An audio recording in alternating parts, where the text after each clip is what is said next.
श्री कृष्ण जी कहते हैं, वह सब कुछ करो जो तुम्हें करना है, लेकिन लालच से नहीं, अहंकार से नहीं, वासना से नहीं, ईर्ष्या से नहीं, बल्कि प्रेम, करुणा, नम्रता और भक्ति भाव से।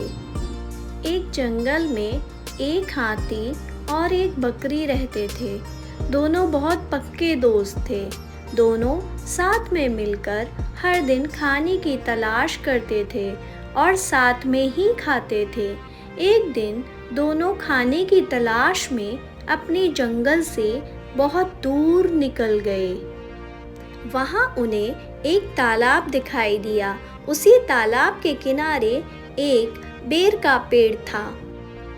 बेर का पेड़ देखकर हाथी और बकरी बहुत खुश हुए।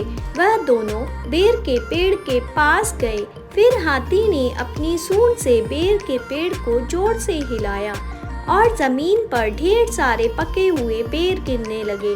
बकरी जल्दी जल्दी गिरे हुए बेरों को इकट्ठा करने लगी। संयोगवश उसी बेर के पेड़ पर एक चिड़िया का घोंसला भी था, जिसमें चिड़िया का एक बच्चा सो रहा था और चिड़िया दाने की खोज में कहीं गई हुई थी। बेर का पेड़ जोर से हिलाने के कारण चिड़िया का बच्चा घोंसले से बाहर तालाब में गिर पड़ा और डूबने लगा। चिड़िया के बच्चे को डूबता हुआ देखकर उसे बचाने के लिए बकरी तालाब में कूद गई, लेकिन बकरी को तैरना नहीं आता था। इस वजह से वह भी तालाब में डूबने लगी।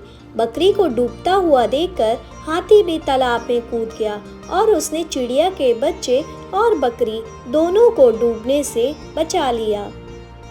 इतने में चिड़िया भी वहाँ पर आ गई थी और वह अपने बच्चे को सही सलामत देखकर बहुत खुश हुई। उसने हाथी और बकरी को इसी तालाब और पेड़ के पास रहने के लिए कहा। तब से हाथी और बकरी भी चिड़िया के साथ उस पेड़ के नीचे रहने लगी। कुछ ही दिनों में चिड़िया का बच्चा बड़ा हो गया। चिड़िया अपने बच्चे के साथ जंगल में घूमकर आती थी और हाथी और बकरी को जंगल में किस पेड़ पर फल लगे हैं इसकी जानकारी देती थी। इस तरह हाथी, बकरी और चिड़िया मज़े में रहते और खाते पीते थे। इससे हमें सीख मिलती है, हमें किसी का बुरा नहीं करना चाहिए।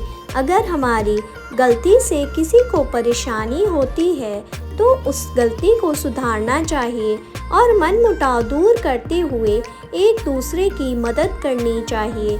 श्री कृष्ण भी यही कहते हैं कि ईर्ष्या भाव नहीं रखना चाहिए। जय श्री कृष्णा।